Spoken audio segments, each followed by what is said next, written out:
안녕하세요. 길에게 길을 묻다 하봉길 감독입니다.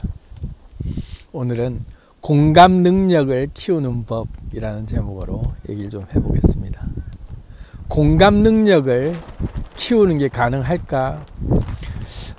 나는 체질적으로 공감력이 떨어져 라는 자기 스스로 그런 생각이 드는 분이 계실지 모르겠는데, 저도 그런 생각을 했던 사람 중에 한 명이에요. T, F 이렇게 나눴을 때 T는 공감 능력이 아주 제로에 가깝고 F는 공감 능력이 만렙 수준이다, 이런 표현들 많이 하는데, 공감 능력에 대한 오해에서 오는 말들이죠. 공감 능력이라고 하는 것은 어쨌든 간에 T든 F든 사람마다 공감 능력이 어떤 성향에 따라서 공감 능력이 현저하게 아예 떨어지는 사람이고, 또 아주 공감 능력이 높은 사람이고, 그렇게 구분이 되는 게 아니라, 인지적 공감에 대한 영역이 활성화되어 있는 상태로 보느냐, 아니면 정서적 공감으로 활성화되어 있는 상태로 보느냐, 그 차이에 따라서 T는 인지적 공감이 아주 예민하게 빨리 잘 작동되는 그 프로세스가 작동돼서 그렇고, F는 정서적 공감이 작동되는 프로세스가 작동돼서 그런 건데, 둘 다 공감에 대한 부분들은 각자 다 나름대로 다른 식으로 하고 있는 중이죠. 흔히 정서적 공감만 공감 능력이 있는 걸로 착각을 하기 때문에 F는 공감 능력이 아주 뛰어나다, 이렇게도 오해를 하는데, 그렇지 않다. T든 F든 다 공감 능력은 나름대로 다 인지적 공감이든 정서적 공감이든 각자의 패턴대로 공감은 한다. 그런데 그런 것과는 사실은 또 무관하게 근본적으로 공감 능력이라고 하는 것은 어디에서 관장하는지를 좀 알아야 되는데, 공감 능력은 우리 각자의 뇌 속에 뇌섬엽이라고 하는 영역이 공감 능력, 그러니까 공감을 담당하는 영역이에요.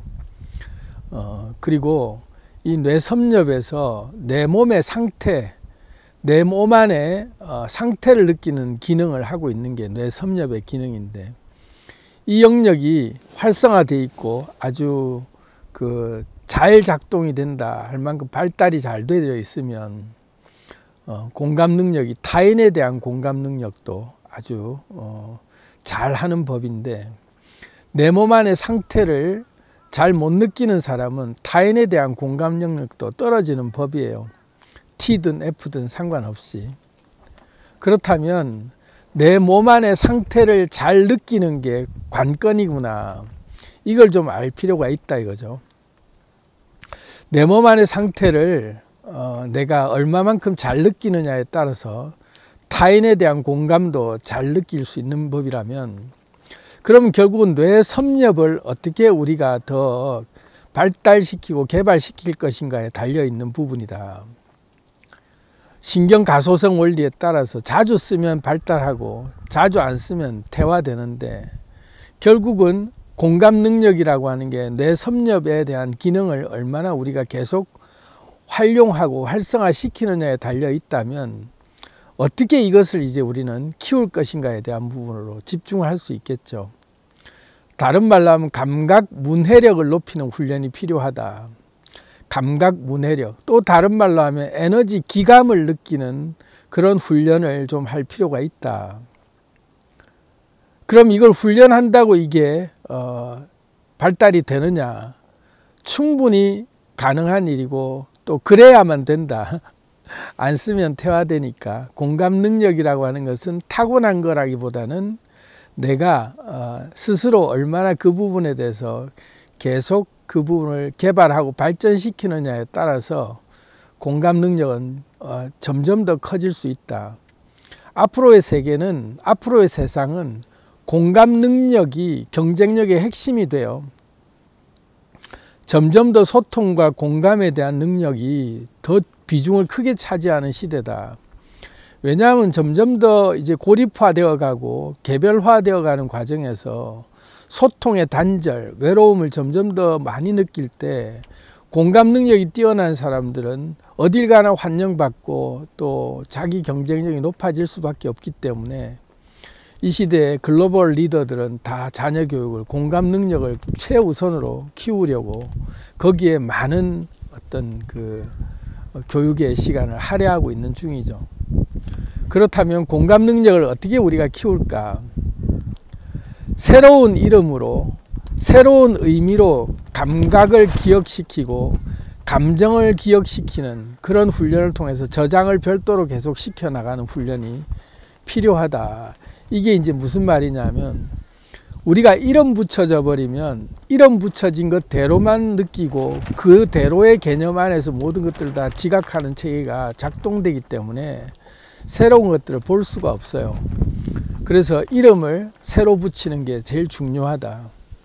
그래서 매사에 우리가 감각 문해력을 키우는 훈련을 할 때는 이름을 일단 다 떼놓고 있는 그대로라고 하는 게 내가 고정관념으로 지어진 이름으로 보려고 하지 말고 아예 모든 이름이 다 없어진 채로 이게 뭐지 했을 때 아무런 어떤 정보의 사전 어떤 그 선입견을 가지지 않고 그대로를 본다 이거죠. 예를 들어 뭐 지금 이런 물건이 하나 있어요. 이걸 이제 컵이라고 우리가 이름을 붙였잖아요. 컵이라고 이름을 붙이면 컵 이상의 어떤 기감이나 느낌을 우리는 받을 수가 없죠. 근데 이걸 이름을 떼고 보면 형체라든지 모양이 이렇게 생겼다라고 하는 이 모양 하나에만 집중하면 또 다른 어떤 이름이 붙을 수도 있고 색깔에만 집중하면 또 색깔에 대한 이미지로 또 이게 또 하나 연상될 수도 있고 우리가 하나의 이름 붙여져 있는 이거 안에 모든 것들을 다 내포하고 있는 모든 것들을 이 안에 다 함축시키는 것 같아도 이름 딱 붙여질 때 컵 이러면 컵은 오로지 뭘 마시는 용도 이거 말고 다른 용도는 생각 자체를 안 하죠. 그러니 이게 하나의 고정관념이라고 하는 이름이 붙여져 버리면 그 용도, 그 목적 외에는 이 물건을 더 이상 다른 용도로는 생각 안 하게 되기 때문에 다른 감각이 들어올 수가 없어요. 뭐 뇌과학자들이 연구한 논문들에 보면 그런 얘기들이 있는데 그 개념이라고 하는 것 예를 들자면 벌을 나를 향해서 날아오는 벌을 쫓기 위해서 손을 막 휘젓거나 할 때의 그 목적, 벌을 내가 쫓기 위한 목적, 손을 막 휘저을 때의 그 상태와 달아나서 집 안으로 내가 도망갈 때의 상태, 그 두 가지의 만약에 그 목적에 우리가 그 기인해서 본다면 손을 휘젓는 행위나 집으로 도망가는 행위나 둘 다 같은 용도로 쓰인다. 이때 손의 목적은 벌을 쫓는 용도다. 집도 벌을 쫓는 용도다. 그러니까 용도가 달라져 버린 거죠. 집은 내가 살고 있는 그 주거 공간이라는 이미지에서 이게 완전히 다른 기능, 다른 속성을 우리가 느낄 수 있게 된 거죠. 단순하게 집과 내 손이라는 엄연히 다른 어떤 이름이 붙여져 있지만 이름을 다 떼고 목적이 기인해서 그 순간의 그 상태의 이 용도가 무엇인가를 보면 손과 집은 같은 카테고리 안에 묶인다. 전혀 관계없는 것 같아도 같은 카테고리 안에 단순하게 그 순간에는 묶여버리죠. 이런 것들을 우리가 좀 알아차릴 때 만물에게 부여되어 있는 속성이라고 하는 게 고정된 속성이 있는 게 아니라 그때그때마다 대상과의 관계 속에서 내가 어떤 의미로 어떤 목적으로 쓰느냐에 따라서 그 모든 대상들, 그 모든 사물들, 모든 내가 만나는 그 인간관계 이런 것들의 속성은 계속 달라질 수밖에 없는데 우리는 고정관념, 선입견, 편견이라는 걸 가지고 이 목적으로, 이 용도로는 이거는 항상 이 용도로만 써야 된다라는 고정관념이 있기 때문에 다른 에너지 기감이라고 할 수 있는 다른 감각을 우리가 여기서 느낄 수가 없고 활용할 수 있는 방법 자체를 우리가 애초부터 떠올릴 수가 없게 되는 그런 상태가 될 수 있죠. 그래서 이 훈련을 위해서 우리는 이름을 떼고 보는 연습을 많이 할 필요가 있어요. 도덕경 1장에 도가도 비상도요 명가명 비상명이라 이런 말도 똑같은 말이죠. 도를 도라고 붙인 순간 이미 도가 아니게 되고, 이름을 이미 붙여버린 그 순간 어떤 것도 그 이름 외에 다른 것들은 생각할 수 없기 때문에 이름 붙인 순간 이름이 아니고, 도라고 부르는 순간 도가 아니다. 아주 선문답 같지만 큰 그 안에 어떤 그 깨달음이 들어가 있는 내용이죠. 우리가 일상생활 속에서 내가 공감 능력을 키운다라고 할 때도 똑같다. 내가 공감 능력을 어떻게 키울까 했을 때 상대의 감정, 상대의 말, 또 주변 상황에 대한 어떤 상황들, 이런 것들에 내 감정이 우리가 원인을 바깥에서 찾으려고 우리는 그렇게 하면서 공감을 하려고 하는데, 그랬다가는 전부가 다 공감 능력이 키워지는 게 아니라 휘둘리는 상태가 돼버린다. 왜냐하면 그 모든 것들은 속성이라고 하는 그 속성값들은 나와의 상태, 내 관측 행위에 따라서 늘 바뀌고, 그 상대도 그때그때마다 바뀌는 그 속성값을 내가 늘 파악하면서 그 상대의 속성을 내가 거기에 고정되어 있는 어떤 그때 당시에 저 사람은 이런 기분이었어, 그걸 그냥 기억하고 만났을 때 그 사람 그 기분이 똑같은 기분으로 날 만나주지 않잖아요. 오늘은 다른 기분으로, 오늘은 다른 이슈로 늘 새롭게 바뀌는 환경 속에서 우리는 그때의 속성값이 그대로 적용될 거라고 기대했다가는 큰 착오와 오산을 겪게 되죠. 그러니 그런 걸로 우리가 외부에서 내 감정의 원인을 찾으려고 하면은 낭패를 겪는다. 지금 느껴지는 감정에 속지 말고 내 내면에 있는 에너지, 내 몸 안의 상태, 내가 느끼는 나의 에너지 상태를 먼저 우리가 정확하게 알아차릴 필요가 있다. 그러려면 내 몸의 감각 문해력을 내가 먼저 정확하게 정리가 되어져서 내 머릿속에서 내 몸하고 교감할 때 내 몸 상태를 내가 바로바로 아 이거는 이런 느낌이었어 라고 하는 것들이 충분히 그게 세분화돼서 많이 늘어나 있을 때 다양한 상태에 따라서 내가 해석할 수 있는 감각 문해력이 나도 모르게 커진다.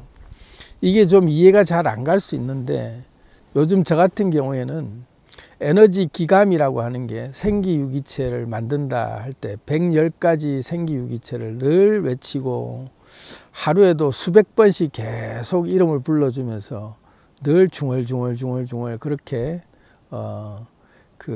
외치고 있는데, 그러다 보니 에너지 하나하나의 기감들이 이제 조금씩 몸에서 느껴지는 게 이제 한 명 한 명이 다른 에너지들이 조금씩 느껴지는 게 감이 오기 시작해요. 근데 예전에 제가 이 에너지들을 일일이 이름 불러주고 느끼려고 하지 않았을 때는 뭉뚱거려 생기 그럼 그냥 생기 하나겠지 라고 했는데, 생기가 110가지가 된다라는 걸 알고 놀랬다. 너무나도 놀라운 느낌이 들고 있거든요. 이렇게 다양한 에너지들이 있구나. 목소리도 다 다르고 그 자세도 다르고 가지고 있는 에너지의 분위기가 어쩜 이렇게 다 다른지, 110가지의 생기 에너지들이 다 저마다의 색깔들이 있는 걸 이제 느끼기 시작했어요. 그런데 이게 이제 제가 계속 활성화시키면서 느끼다 보니 뇌 섬엽이라고 하는 이 영역이 이제 개발되고 발전되면서 뭔가 이제 점점 더 섬세해지고 예민해지는 그런 상태가 되다 보니 몸 안의 상태, 다시 말하면 내수용 감각이라고 내 몸의 안에 에너지들의 느낌이 즉각 이제는 몸 상태를 알아차리는 게 금방 이제는 느낄 수 있게 된다. 이게 굉장히 신기한 느낌을 받아요. 예전에 즐겨 먹던 음식들을 딱 한 입, 한 모금 이렇게만 딱 입에 대봐도 받는다, 안 받는다, 이게 몸이 원한다, 안 원한다를 즉각 느낄 수 있을 만큼, 또 그걸 무시하고 먹었을 때는 곧바로 몸에서 바로 그냥 거부 반응을 느끼는 느낌들이 바로 느껴질 때, 아, 이거는 먹어서는 안 되겠구나. 그런 게 예전에 즐겨 먹던 음식들도 이제 가려 먹게 되는 예민한 상태가 되더라고요. 근데 이걸로 끝나는 게 아니라 분위기라고 할 때 내 몸 안의 상태에 따라서 이 기감을 읽는 능력이 점점 더 내가 세분화돼 가기 시작하니까 분위기라고 하는 에너지 기감이라고 할 때 나의 기감들이 분위기와 동화돼서 이것과 내 에너지가 어떻게 공명하는지에 대해서도 내가 점점 더 느껴가는 것들이 열리는구나. 그래서 저 같은 경우에는 공감 능력이 굉장히 떨어지는 사람이다 라고 생각하면서 살았거든요.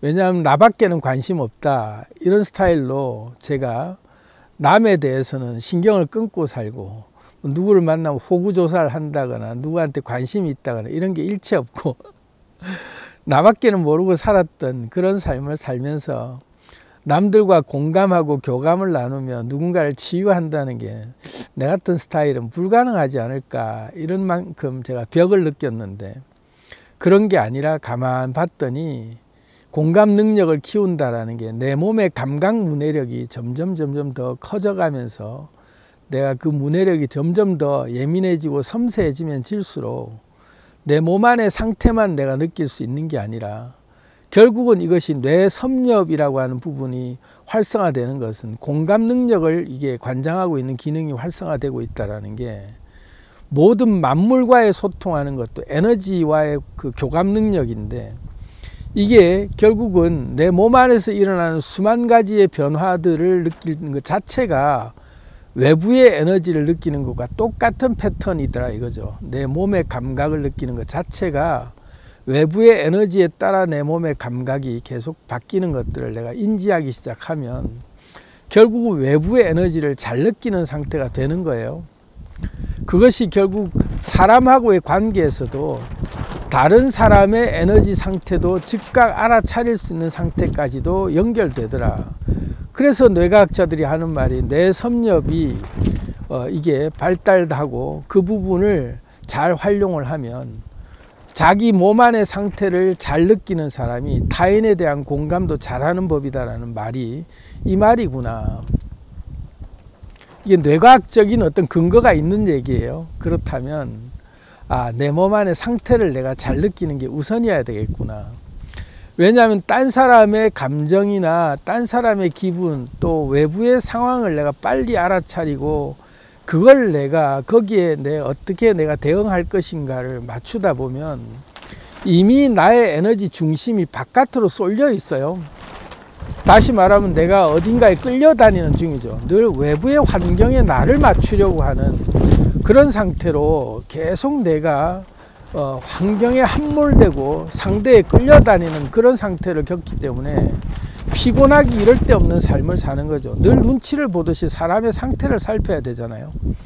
그런데 그게 아니라 나의 속 상태를 먼저 살피는 것에 내가 아주 딱 그 기본이 되어 있으면 결국은 공감이라고 하는 게 알고 봤더니 상대와 나 사이에 나의 느낌을 내가 조율하는, 나의 태도를 조율하는 게 공감 능력이잖아요. 이 말 되게 중요해요. 상대를 잘 파악하는 게 공감 능력이 아니라, 그러니까 외부의 에너지를 내가 잘 찾고 외부의 원인을 잘 찾는 게 공감 능력이 아니라 내 내부의 나의 에너지 상태, 나의 기분 상태, 나의 감정 상태의 근본적인 본질적인 나의 욕구, 이것이 나에게 어떤 욕구에서 나는 이게 비롯됐는가에 대한, 제가 평소에 자주 하는 말인데 욕망의 민낯이라고 저는 얘기하는데, 내가 왜 이런 기분이 들지 할 때 그 감정에 함몰되고 감정에 속지 않고 내면의 원인이 되는 욕구, 본질적인 욕구, 본질적 욕망에 대해서 내가 민낯을 에너지로 만나는 것들을 살펴보기 시작할 때 내 몸 안의 감각 문해력에 내가 집중할 수 있거든요.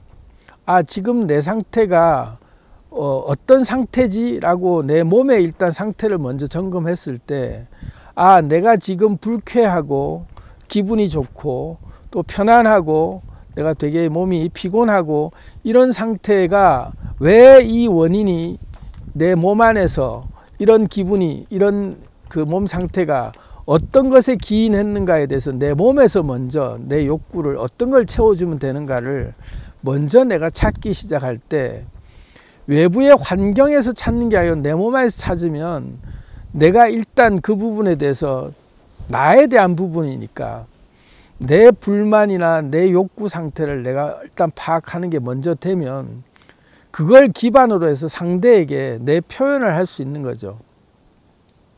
내가 중심이 된 상태에서 그 상황과 내 상태라고 하는 나의 신체 표상과 표상 공간상에서 인지하고 있는 나의 관점이 내 감각 문해력이 내가 충분히 지각된 상태에서 그것을 바라보기 시작하면 기준이 내가 되기 시작해요.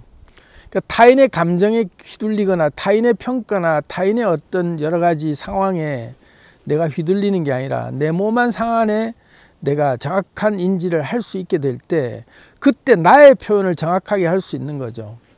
그게 상대와의 관계에서 내가 어떻게 어떤 태도를 취할 것인가에 대한 그게 이제 잡히는 거죠.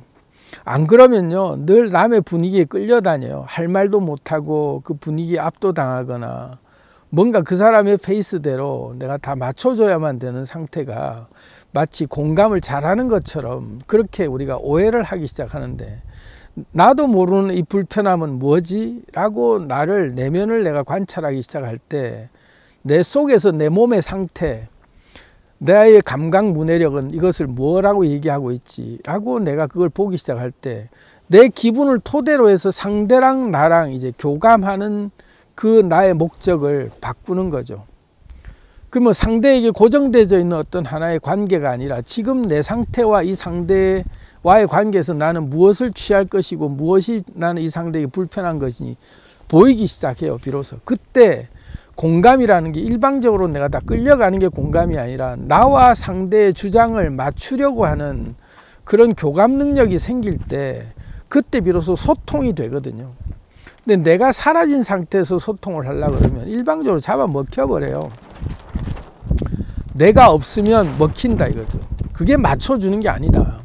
근데 나에 대한 감각 문해력이 정확하게 내가 인지된 상태에서 내 기분은 이래 하고 나의 기본 베이스를 가지고 상대와 조율을 하기 시작할 때 상대의 상태, 나의 상태가 비로소 보이죠.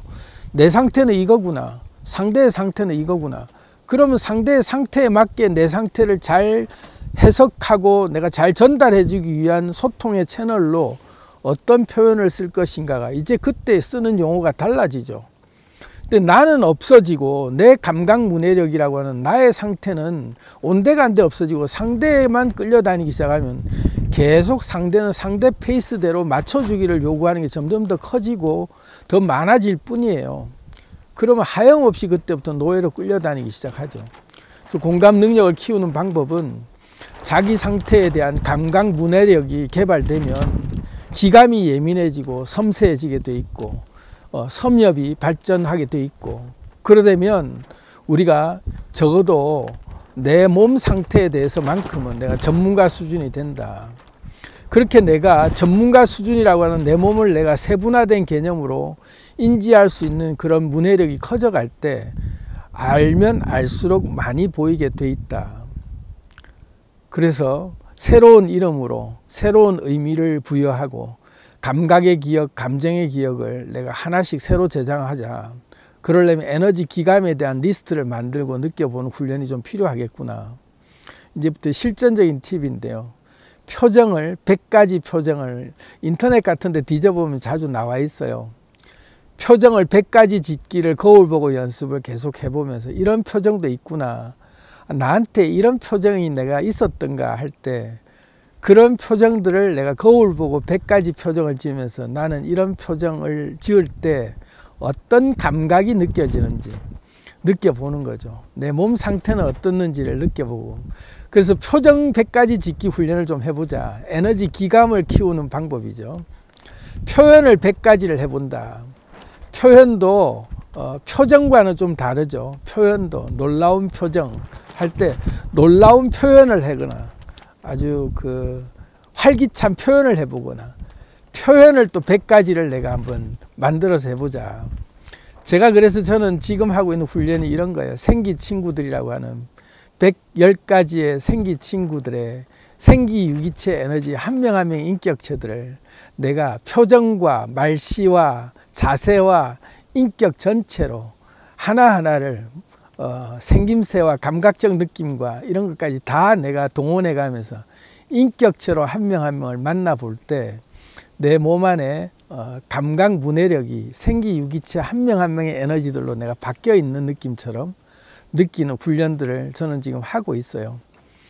이게 실제로 내 삶에서도 달라지는 게 느껴지더라. 벌써 음식이 달라지고 내 몸의 자세가 달라지고 하는 게 감각 문해력이 예전에는 내가 감각에 대해서 전혀 인지를 못할 상태에서는 그냥 몸이 망가지는 것도 모르고 그냥 둔하게 감각이 둔해진 상태로 뼈가 삭는다 할 만큼 목이 거북목이 되고 손가락이 관절염이 걸리고 할 만큼 우리가 몸을 혹사시켜도 못 느낄 만큼 우리가 감각 문해력이 떨어져 있는 상태로 살잖아요. 근데 내 감각 문해력을 이렇게 키우기 시작하면 내 몸에서 예민하게 얘기하고 있는 내 몸의 소리가 들리기 시작해요. 그럴 때 비로소 내 몸을 내가 해석하는 그 기관들이 하나씩 인지되기 시작하면 그게 외부의 에너지도 다 읽을 수 있게 되더라. 결국은 사람과의 에너지도 느낄 수 있게 되는 단계까지 가더라. 근데 내가 내 몸도 모르고 있고 내 몸 감각도 내가 못 느끼는데 어떻게 상대의 감각을 느끼며 상대의 기분을 내가 어떻게 느낄 수 있겠어요. 상대의 기분을 느낀다라고 오해하는 게 그냥 휘둘리는 거죠. 상대가 강요하는 방식대로 그저 맞춰주면 잘 내가 읽고 있다라고 생각하는 것처럼 헷갈릴 수 있다. 그런데 그렇지 않고 내가 내 것을 잘 알기 시작하면 그때부터는 내 중심이 어디서 사라지거나 끌려다니지 않고 내 중심이 잡힌 상태에서 상대와 진정으로 교감할 수 있는 평등한 상태에서 관계가 형성되는 그런 비밀이 있더라. 그래서 오늘은 공감 능력을 키우는 법이라는 제목으로 그래서 말씀을 좀 드려봤습니다. 사랑합니다.